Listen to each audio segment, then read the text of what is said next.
Super Smash Bros. Whether playing 4 Kirbys at a birthday party with your friends, or flying across the country to attend major tournaments, if you're watching this video, you likely have some memories linked to the Smash Bros. Franchise.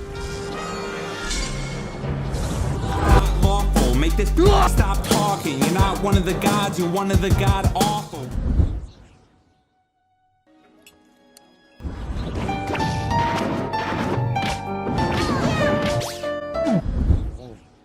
For some, it was a silly party game. For others, a competitive outlet. And for a select few, Smash was an inspiration to create a platform fighting game of their own. Unfortunately, despite intense passion from developers, no one has been able to dethrone Smash as the de facto game in the genre. Today, we talk to pro Smash players to try and figure out the answer to how one game can still wear the crown after more than 20 years. But before we get into that, a word from today's sponsor. Man, I love Melee. The gameplay, the sound, the aesthetic. It's timeless. But you know, after 20 years without an update, maybe it's time to try a redesign. Okay, this is epic. I wonder if my browser can do the same thing. Whoa. This is Opera GX. It's a browser specifically designed for gamers with more customization options than anything else on the market. With GX mods, you can tailor your browsing experience to be whatever you want it to be. Check this out. It's the GX Boy mod, and it lets you take a trip down memory lane. Custom background music? Check. Game Boy inspired keyboard sounds? Check. These iconic noises when opening and closing your tabs? Double check. The GX Boy mod is visually stunning too. It's got its own theme, colors, and a dedicated wallpaper. And you can use the sidebar to easily choose which features you want to be active and which ones you want to save for later. GX Boy is just one of so many mods you can choose from. Just head over to the GX store to explore a wide variety of mods from your favorite franchises. Plus, their mods are available for free. Opera GX will help you stay up to date with free games, the newest releases, and breaking news, so you'll never miss a sale again. To top it all off, Opera GX is integrated with all of your favorite apps. If you're worried about switching to a new browser, don't be. Opera GX is equipped with an import tool that allows you to transfer your browser history, bookmarks, and cookies from your previous browser, and it's compatible with every Google Chrome extension. Just click, click, click, and you're all set up. If you're a gamer, Opera GX is simply the best browser you can choose. Thanks to Opera GX for sponsoring this video, and use our link in the description below to download Opera GX today. Back to the video. To start, let's figure out why Smash is so appealing in the first place. I think a lot of it from the start is that the IP has been great, right? Like just the characters in general are timeless, and it's fun to play characters that you're just familiar with. We have the gimmick of all the Nintendo characters. People love Star Fox. Come on! Link, like casuals play Kirby. Like, that is such a strong gimmick. Mario, Donkey Kong, Pikachu, these are the characters that hooked us when we were kids. But there have been a lot of crossover games, especially in the platform fighter genre, and none have even come close to the success of the Smash franchise. Melee, in particular, has been able to survive despite its sequel's more star-studded rosters. A big factor for this is the mechanics of the game, and how difficult it is to master. From a mechanics standpoint, I actually think the way it feels when you get a hit feels really nice. It feels really satisfying, right? Like when you hit a stomp to D, like the way that like the screen shakes, the way that like the sound effects happen, the way that you get like that electric feel off the D. I feel like all of that really contribute to like a really nice feeling when you're playing the game. I think the most appealing thing to Melee, definitely just like the expressiveness with the movement. Like there's so many options in the game that like we're still finding stuff today, even though it's 20 years old and there's not a single patch to be seen other than like what PAL. We don't talk about that though. The way that you could lab and just explore movement options and combo options in this game is like, it feels like it's unparalleled, right? It feels like there's just a never-ending buffet of options that you could just keep going and going and going and going. And you see that, like the Melee that we play in 2022 is substantially different than the Melee we played in like 2020, for example, right? But yeah, I don't know, it just lets you do what you want to do almost at all times. But also, it doesn't give it to you for free, which is a fickle one. It's like people still constantly complain about that execution. After playing for like what, 16 years? It's like, it's insane how hard the game is. Here, it feels really rewarding. Like I had to earn it, and I had to like specifically bait this out in this moment, and I had to do X, Y, Z to manage to effectively whiff punish it in the way that I wanted to. That does apply to all kinds of other interactions in the game, including like shield pressure or defense or countering or being aggressive, etc. It's like it feels like you have so much creative control over how you get to play the game, and to find success that way, I think no other game has been able to mimic that. Learning all of these options and training to execute them in a tournament environment is one of the biggest draws of the game. I think Melee players are more addicted to pressing the button than they think they are. Like, it feels good to just crush that skill, and you think back like, I couldn't L cancel. Now I can. I can move now, you know?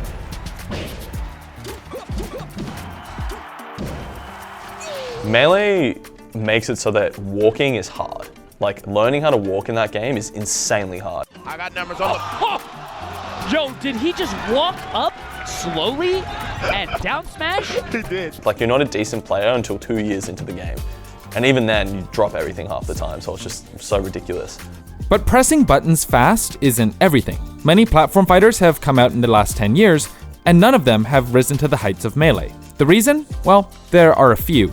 But one of the big ones is that many of them try to become Melee. I really don't think that they should be trying to emulate Melee is the big thing. If you're trying to do what Melee does and trying to do it better, good luck. I think people can't replicate Melee, and I think a lot of platform fighters try too hard to be Melee. Whereas like, I think you can only be successful if you're unique. And I think the reason Melee is successful is because Melee wasn't supposed to be this good. It's literally an accident.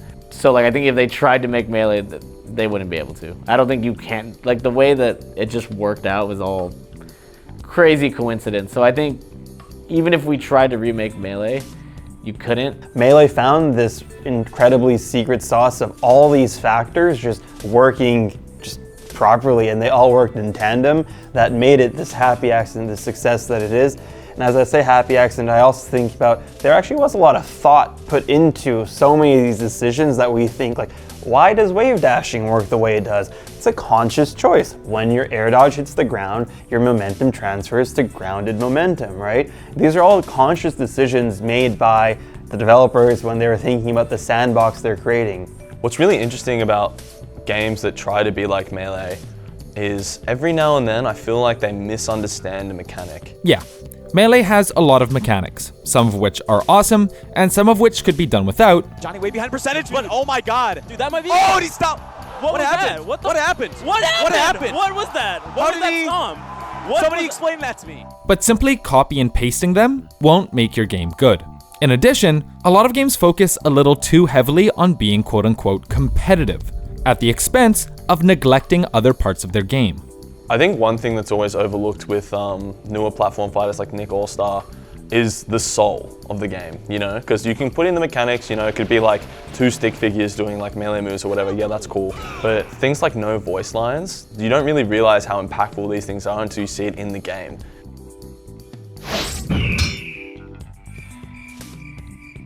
Melee is often praised for its sound design, which I think is it's amazing. Like the sound, like a Marthan kidding in the venue, like with the bass turned up to 1,000,000, Fox's Shine ruining your ears.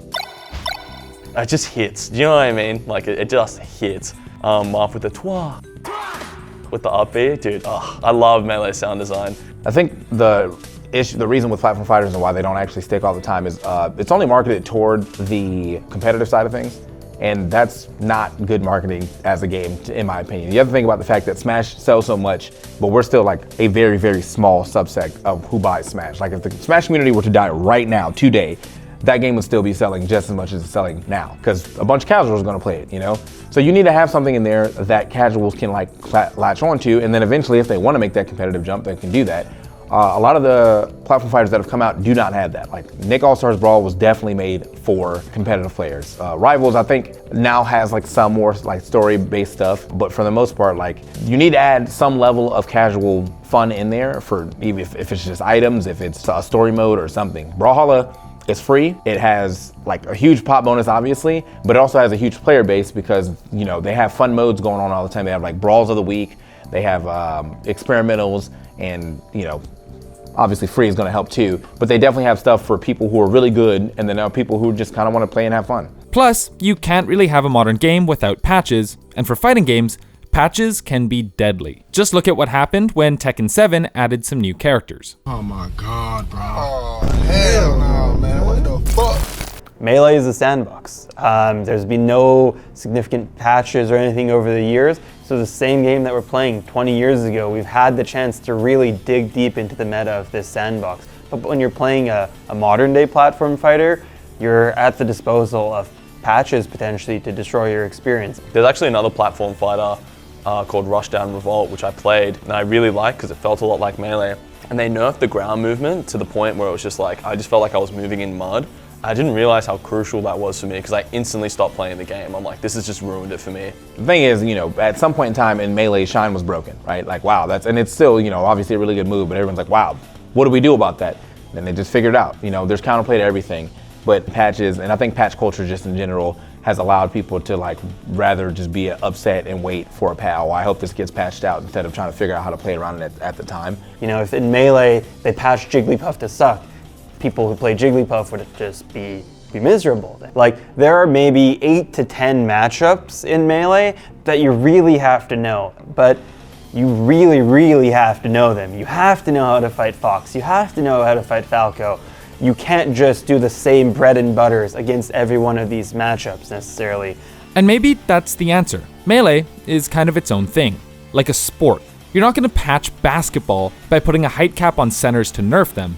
Everyone who watched and played the game would be super pissed off. The same kind of thing goes for Melee. There have been tons of attempts to broaden and expand on Melee, modding it to add new characters, rebalance them, introduce new stages, but none of them have stuck, because Melee itself is so entrenched and its community has been around for so long. In short, you're not going to compete with Melee by being Melee. So what should platform fighting games do? And what would it take to get Melee players to switch over? If Melee players found enjoyment in a new platform fighter to the same degree, then I think, yes, everybody would be willing to play that competitively. I think if there was a game like Melee, but with a lot more money, I think people wouldn't switch, but I think they'd play both. One thing that will definitely bring people over is money. That's a good one.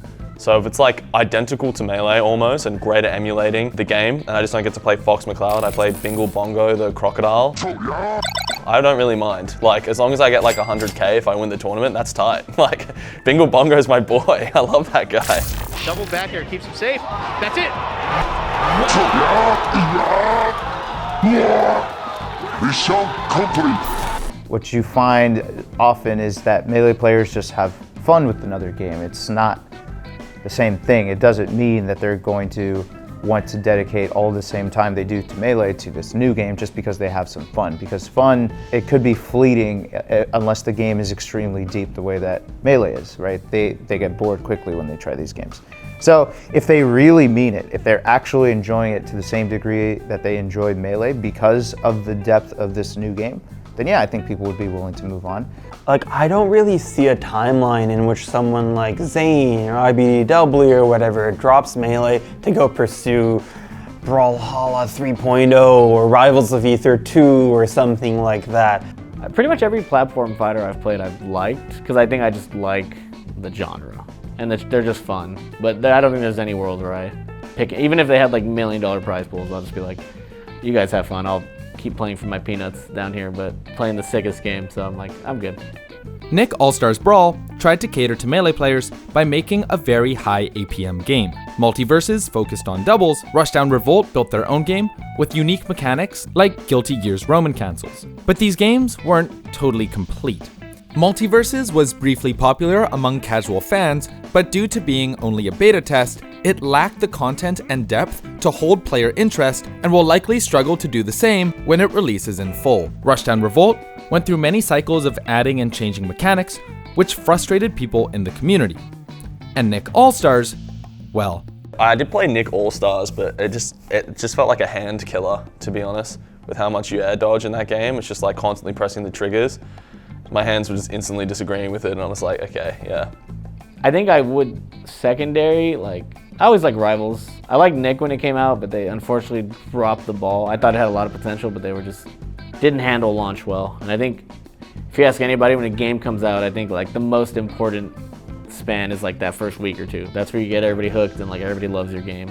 I think in the case of Nasby, there was a lot of things you can clearly point out that Nick did not the best, right? Releasing a partially completed game, and the balancing was really skewed off the bat. And I don't know if you remember, but the first patch of Nick, the input was even more difficult than Melee in terms of the damage on your hands, because every time you hit, you had to do a lot. Yeah, it just wasn't that great in that regard. Smash, as a series, is iconic for more than just its standard PvP. For many, game modes like Break the Targets, Home Run Contest, or reaching the final challenges in Challenge Mode are what stand out in their memories. Even Brawl, which has been dunked on by the community for years, still holds a special place in people's heart due to the Subspace Emissary Adventure Mode and the Coin Launcher. Everyone loves the Coin Launcher.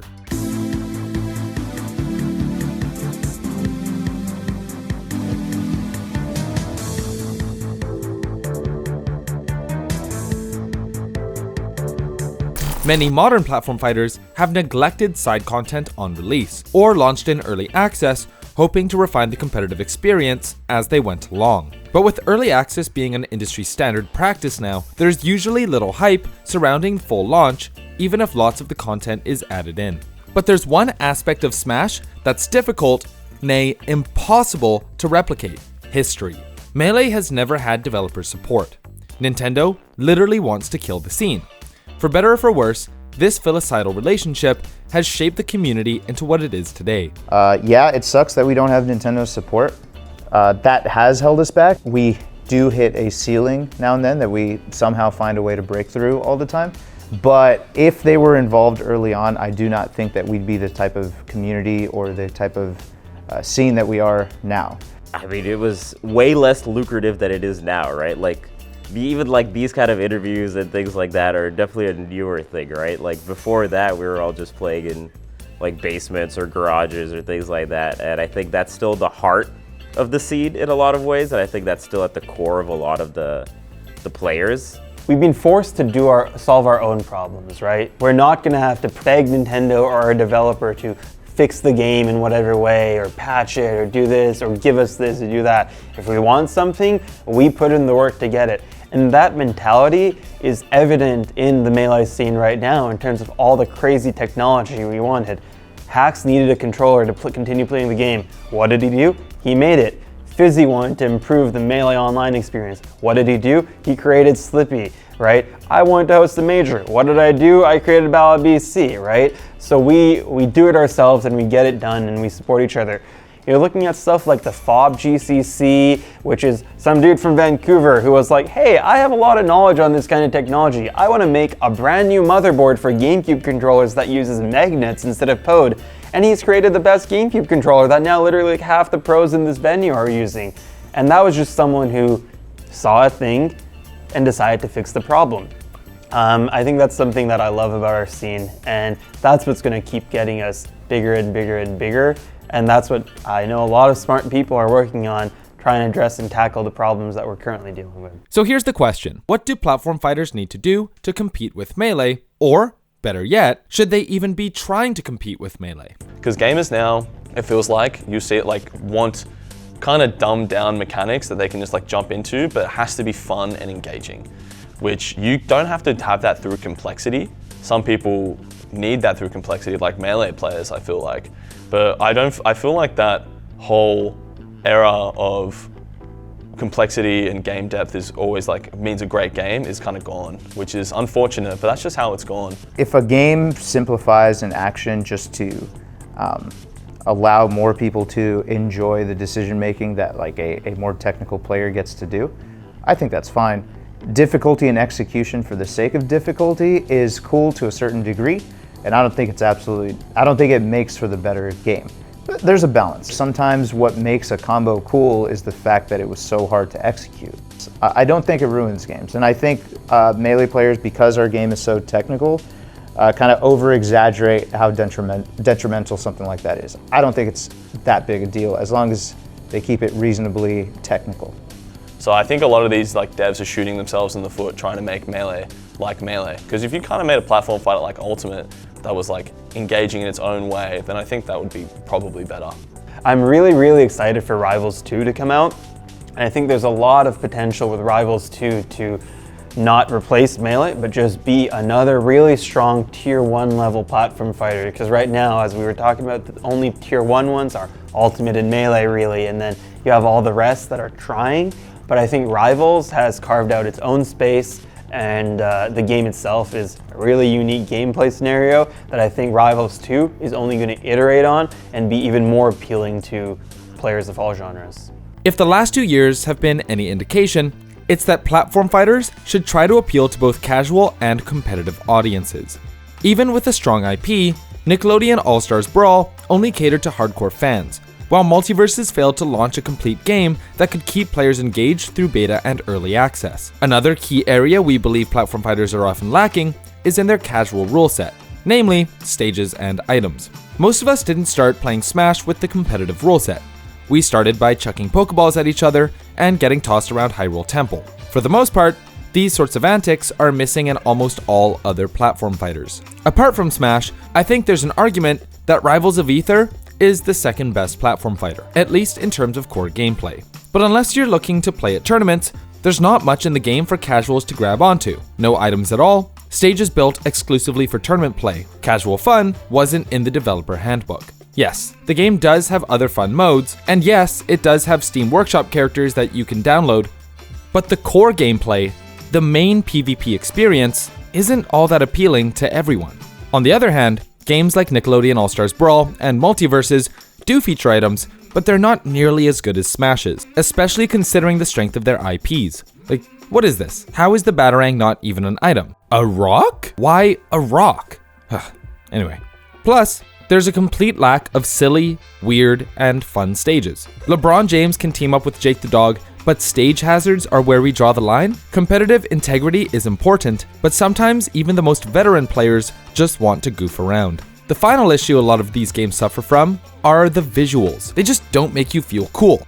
The animations in Melee are already streets ahead of most of these games. And if modern Smash can make you feel like this with one button press,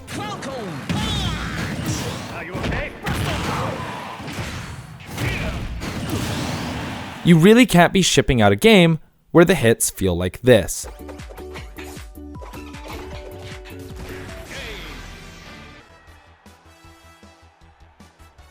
Luckily, it seems like developers are learning. Nick All-Stars Brawl 2 looks to be a huge step up in terms of animation quality.